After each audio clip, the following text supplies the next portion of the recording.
ఇంకో వార్త ఏదైతే ఆ బూతు జ్యోతిలో లోకేష్ను పొగిడితే ఊరుకుంటారా, దువ్వాడపై సస్పెన్షన్ వేయటం అందుకే. ఆ రాజకీయ ప్రత్యర్థులపై దాడులు చేస్తే పదవులిచ్చి ప్రోత్సాహకాలు, వారిలో మంచిని పొగిడితే మాత్రం సస్పెన్షన్ వేటు. ఇది జగన్ మార్క్ రాజకీయం. ఎమ్మెల్సీ దువ్వాడ శ్రీనివాసరావు మంగళవారం రాత్రి హఠాత్తుగా వైసీపీని సస్పెండ్ చేసిన సంగతి తెలిసిందే. స్థానిక వైసీపీ మహిళా నేతతో సహజీవనం, ఇన్స్టా రీల్స్, తిరుమల పర్యటనలో ఫోటోషూటు, కుటుంబ వివాదాలతో దువ్వాడ ఎప్పుడో రచ్చకెక్కారు. కానీ జగన్ ఏమాత్రం పట్టించుకోలేదు. అలాంటిది ఉన్నట్టుండి ఆయన ఎందుకు సస్పెండ్ చేశారనేది చర్చనీయాంశంగా మారింది. మంత్రి లోకేష్ను పొగట్టడం దీనికి కారణమని తెలిసింది.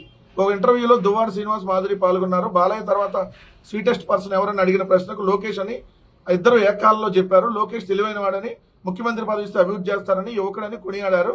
లోకేష్ను అంత పొగిడితే జగన్ ఊరుకుంటారా? పార్టీని సస్పెండ్ చేశారు. ఓ పని చేయండి, తీసుకోండి ఇప్పుడు మీ పార్టీలోకి ఇద్దరిని, ఆ జంట ఇద్దరిని మీ పార్టీలో తీసుకోండి. ఎవరిని వద్దన్నారా? మొన్నటిదాకా మీరే రాశారు కదా, ఏంటి చిచ్చిచ్చి ఈ చండాలం ఏంటి అని చెప్పి దువ్వాడ ఈ దంపతులు ఎలా అవుతారు వీళ్ళు, జూనియర్ దువ్వాడ ఎప్పుడు కంటున్నారని క్వశ్చన్లు అడిగి ఈ విధంగా మొత్తం చండాలం ఇలాంటి వాళ్ళే చూడలేదని మొన్నటిదాకా మీరు రాసి ఇప్పుడు ఎందుకు సస్పెండ్ చేశారు? జగన్మోహన్ రెడ్డి గారు ఎప్పుడు సస్పెండ్ చేస్తారని రాశారు కదా మొన్నటిదాకా. మీరు పత్రికలు నడుపుతున్నారా, ఇంకేదన్నా నడుపుతున్నారా? అసలు మనుషులేనా మీరు? మీరే రాశారు మొన్నటిదాకా దువ్వాడని ఎందుకు సస్పెండ్ చేయరు, ఈ తిరుమలలో రీల్స్ చేయడం ఏంటి, అదేవిధంగా ఇలా సహజీవనం ఎలా చేస్తారు, అదిగో వాళ్ళ పిల్లల్ని బండబూతులు తిట్టి కొడుతున్నాడు, ఇలాంటి వాళ్ళని పార్టీలో ఉంచుకుంటారా, పార్టీ నుంచి ఎందుకు సస్పెండ్ చేయరని చెప్పి మొన్నటిదాకా డిబేట్లు పెట్టి గంటలు పనికి మాలిన చర్చలు పెట్టినటువంటి మీ విషపు ఛానల్స్ ఏమయ్యా అప్పుడు సస్పెండ్ చేస్తే అవతరాలను పొగిడారని సస్పెండ్ చేశారు, పొగిడితే ఊరుకుంటారా? ఓ పని చేయండి, మీ తెలుగుదేశం పార్టీలో ఎవరో ఒకళ్ళు జగన్మోహన్ రెడ్డి గారిని పొగిడితే మీరు ఉంచుతారా? మీరు కేసులు పెట్టి కూడా అరెస్ట్ చేస్తారు. పార్టీని సస్పెండ్ చేయడం కాదు, కేసులు పెట్టి కూడా అరెస్ట్ చేస్తారు పొగిడినందుకు. మీరు ఏం చేసినా సంసారమే, అవతలాడు ఏమి చేసినా చేయకపోయినా డాష్ డాష్ డాష్. అది మీ పత్రికల రాతలు. తీసుకోండి ఇప్పుడు. మీకు నిజంగా తెలుగుదేశం పార్టీలో వాళ్ళకి ఈరోజు దువ్వాడ వాళ్ళని ఎందుకు తీసుకోరు? మీరు సానుభూతి చూపించారు కదా.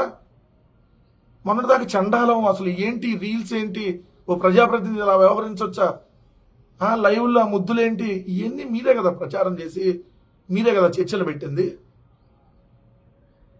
మీరే కదా. మరి ఇప్పుడు ఎందుకు ఎలా వార్తలు రాస్తారు ప్రజానికి కూడా గమనించండి. దువ్వాడిని సస్పెండ్ చేయటం ఎందుకండి? ఎందుకు సస్పెండ్ చేశారు? చాలా అట్లా ఎన్ని రీల్స్ ఎన్ని చేస్తే ఇప్పుడు చేస్తారా? సస్పెండ్ చూస్తారు, ఎవరైనా కొంత అవకాశం ఇస్తారు, మారతారేమో అని. చూసి మారకపోతే ఏం చేస్తారు? రోజు ఇది ఎక్కువ అవుతుంటే ఈ పంచాయతీ రోజు ఈ రాష్ట్రంలో ఇద్దరు జంట మొత్తం ఆడికి పడితే ఆడికి పోయి పార్టీకి చెడ్డ పేరు తీసుకొస్తుంటే సస్పెండ్ చేయక ఏం చేస్తారు? మీరు తీసుకోండి ఇప్పుడు ఇద్దరిని తీసుకొని చెరవ సీట్ ఇవ్వండి. ఆ శ్రీకాకుళం దగ్గరలో అచ్చెన్నాయుడు ఆపేసి ఇలా దువ్వాడ మాధురి గారికి ఒక సీట్ అను, ఆయన దువ్వాడ సీన్ దివ్యల మాధురి అనుకుంటా, ఆ దివ్యల మాధురి గారికి ఒక సీటు, దువ్వాడ సీన్కి ఇంకో సీటు, ఒక ఎమ్మెల్యే ఒకరికి ఎంపీకి ఇస్తే సరిపోద్ది.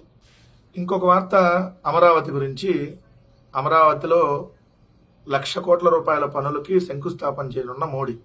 1,00,000 కోట్ల రూపాయల పనులకి శంకుస్థాపన చేయనున్న మోదీ. సభావేదిక చేరుకునే మార్గాల మ్యాప్ను పరిశీలిస్తున్న మంత్రి నారాయణ అధికారులు. వేదిక మీద 30 మంది రాజధాని రైతులు, మహిళలకు అవకాశం. సభలో 5 లక్షల మంది ప్రజలు. హెలీప్యాడ్ నుంచి సభావేదిక వరకు ప్రధాన రోడ్ షో ఏర్పాట్లను పరిశీలించిన మంత్రి నారాయణ. ఈనాడు అమరావతి 1,00,000 కోట్ల రూపాయల పనులు అంటారు. ఒక రాజధానిని 1,00,000 కోట్ల రూపాయల అప్పులు చేసి నిర్మిస్తున్నావు అని ఓపెన్గానే చెప్తున్నారు వాళ్ళు. 1,00,000 ఎకరాలు సేకరించి 3 పంటలు పండేటటువంటి భూమిని, 1,00,000 ఎకరాలు 3 పంటలు పండే భూముల్ని సర్వనాశనం చేస్తూ 1,00,000 కోట్ల రూపాయల అప్పులు తెచ్చి ఓ నగరాన్ని నిర్మిస్తామని చెబుతున్నారు. దానికి ప్రధానమంత్రి నరేంద్ర మోడీ గారు చెల్లికి జరగాలి మళ్ళీ పెళ్లిలాగా అమరావతికి జరగాలి మళ్ళీ శంకుస్థాపనలు, నేను వస్తాను అదే శంకుస్థాపనలకు మళ్ళీ అంటూ రెండోసారి శంకుస్థాపనకు వస్తా ఉన్నారు. అంతకుముందు ఆల్రెడీ ఒకసారి శంకుస్థాపనకు వస్తే కొన్ని 100 కోట్ల రూపాయలు ఖర్చు పెట్టారు. చెంబుడు నీళ్లు, గుప్పెడు మట్టి మొహాన్ జల్లిల్లారని చెప్పి ఇదే చంద్రబాబు నాయుడు గారు చెప్పారు. అప్పుడు కూడా ఏదైతే 48,000 కోట్ల రూపాయల పనులకు సంబంధించి టెండర్లు అప్పుడు పిలుస్తున్నామని చెప్పారు. పిలుస్తామని చెప్పి 41,170 కోట్ల పనులకు టెండర్లు పిలిచి 5,587 కోట్లు పనులు చేసి 4,318 కోట్లు బిల్లులు చెల్లించి పెండింగ్ బిల్లు 1,268 కోట్లు పెట్టెళ్ళారు.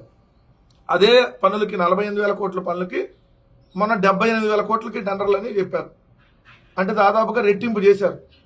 అంటే ఇదంతా దోపిడీలో భాగమే కదా. అప్పుడేమో 48,000 కోట్ల పనులకు 77,000 కోట్లు అయినాయి. సో ఇప్పుడు మొత్తం 1,00,000 కోట్లు పనులకి శంకుస్థాపన చేసి వెళ్తారంట మోడీ గారు. మీరు ఏ విధంగా దుబారా చేస్తున్నారో రాష్ట్ర ప్రజలకు కూడా తెలియాల్సినటువంటి అవసరం ఉంది. ప్రధానమంత్రి మోడీ గారు వస్తుంటే ఇప్పుడు 500 కోట్లకు పైగా ఖర్చు అవుతుంది ప్రోగ్రామ్కి. ఎన్టీఆర్ గారి విగ్రహం ఒకటి పెడతారంట నీరుకొండలో, ఒక 600 అడుగుల ఎత్తులో. దానికి 3,000 4,000 కోట్లు 5,000 కోట్ల పైన అయింది. ఎందుకంటే అక్కడ మనకి గుజరాత్లో సర్దార్ వల్లభాయ్ పటేల్ గారి విగ్రహం పెడితే దాదాపు 3,000 కోట్లు ఖర్చు పెట్టి పెట్టారు. ఇప్పుడు రామారావు గారి విగ్రహం ఒక 5,000 కోట్లు ఖర్చు పెట్టి పెడతారంట. మొన్న ప్రధానమంత్రి మోడీ గారు వస్తుంటే ఆయనకి 3D నమూనాలో ఇక్కడ సచివాలయం ఎలా కడుతున్నామో చూపించడానికి ఓన్లీ 3D గ్రాఫిక్స్ చూపించడానికి 88,5 లక్షలు. ఆయన వచ్చేటటువంటి దారిలో ఏదైతే లైట్లు ఉంటాయి కదా, లైటింగ్ వేస్తారు కదా, లైటింగ్కి 2.5 కోట్లు టెంపరీ లైటింగ్. ఎంత దారుణంగా ఖర్చు పెడుతున్నారో, ఎంత దారుణంగా ఏదైతే దుబారా చేస్తున్నారో రాష్ట్ర ప్రజానీకం కూడా దయచేసి గమనించండి. ఇది ఖచ్చితంగా ఆంధ్రప్రదేశ్ రాష్ట్ర ప్రజలను ఎత్తిన పెడుతున్నటువంటి అతి పెద్ద భారం ఇది. 1,00,000 కోట్ల అప్పు ఏంటి, 1,00,000 ఎకరాలు 3 పంటలు పండే భూములు లాక్కోవడం ఏంది. అంతకుముందు 47,000 కోట్ల పనులకు ఇప్పుడు రెట్టింపు చేసి 77,000 కోట్లు అని చెప్పి అంచనాలు ఇచ్చి చేసేయటం ఏంటి. కిలోమీటర్ రోడ్డుకి 66 కోట్లు 65 కోట్లు ఏంటి. తారుతోనే వేస్తారు కదా రోడ్లు, ఏం బంగారం పోతే పూయరు కదా. జాతీయ రహదారి 22 కోట్లతో 1 కిలోమీటర్ వస్తుంది. బట్ అమరావతి రోడ్లు మాత్రం 64 కోట్లకి టెండర్లు పిలిచారంటే ఎంత దారుణమైనటువంటి దోపిడీ ఇక్కడ జరుగుతుందో దయచేసి గమనించమని చెప్తా ఉన్నాను.